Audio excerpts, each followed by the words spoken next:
Imagine me and you, I do. I think about you day and night. It's only right to think about the girl you love. As a kid, we all had those friends that we conjured up from the dark pits that were our juvenile minds. Personally, I had imaginary friends who had their own mythology, like some sort of Lovecraftian wank job. It was creative and elaborate, and I'm digressing. Anyway, with that, I give you my list of the top 7 imaginary characters in the media. Now, just to clarify, when people think imaginary, the first thing that comes to mind is fictional, and quite frankly, we don't have time for that. So, when I say imaginary, I mean that the characters originated from the minds of another character. They can be invisible, or they can interact with other people besides their creators. When I say the media, I mean anything from movies, television, literature, etc. And why the number 7? Well, that's just the $50 billion question now, isn't it? Now, without further ado, let's begin. Number 7. Ruby Sparks, from Ruby Sparks. Ruby is a product of Calvin Weirfield's mind. She is his mind's manifestation of the perfect woman. Though she's great and she's adaptable to any situation, she has a slight flaw. Her personality is completely interchangeable to fit Calvin's mood and mindset. Though yes, this is a very interesting quirk to have. This can be a very bad thing. If Calvin is feeling happy and amorous and joyful, then she is free-spirited and outgoing. But if he's feeling jealous and spiteful, then she's depressed and socially crippled.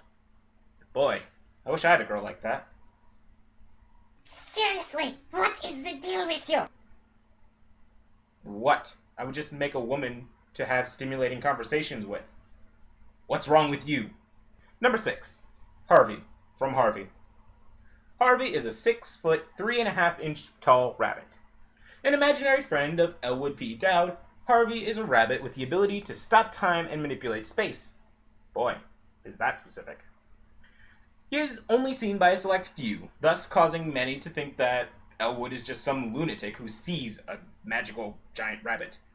But those who do see Harvey love him and his fixation on chocolate. Number 5. Abby Smith, from Misfits. Abby is one of 2 childhood imaginary friends of a girl named Laura. Created as a little girl, Abby eventually grew up, in real time surprisingly, into a boozing, partying wild child who, after a freak lightning storm, lost all her memory of being imaginary. She's crude, she's uncontrollable, and she's just the kind of girl that we all want to grab a pint with. Also, her boyfriend is a turtle. Let me say this again. Her boyfriend is a turtle. I'm not giving any context to that. Number 4. Frank, from Donnie Darko. Oh look, another rabbit. Well, actually, Frank is a man in a rabbit suit. Why you wear that stupid bunny suit?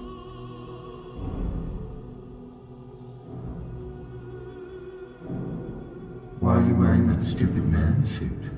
Who guides protagonist Donnie Darko throughout his mission to save the universe. Possibly just a hallucination of schizophrenic Donnie's mind, Frank is enigmatic, he's creepy, he's a know-it-all, and quite frankly, he's very philosophical. And that's why we all love him. Number 3. Hobbes, from Calvin and Hobbes. Hobbes is the imaginary friend of young Calvin, though in reality he's just a stuffed tiger. Hobbes is the smarter of the 2, acting as a wise mentor and a guide to Calvin, as well as just playing with him and going on a variety of adventures. I had a friend like that once, but then the medication kicked in. Number 2. Beauregard Q. Kazoo, from Foster's Home for Imaginary Friends. Beauregard Q. Kazoo, or Blue for short, is the creation of young Mac. Blue is often, yes, self-centered, egotistic, narcissistic, and usually sociopathic, but deep down in his squishy blue soul, he's a good person. Imaginary, but good. He genuinely cares for his friends and his family, and he even has a deep-seated love for paddleball, despite the fact that he sucks at it.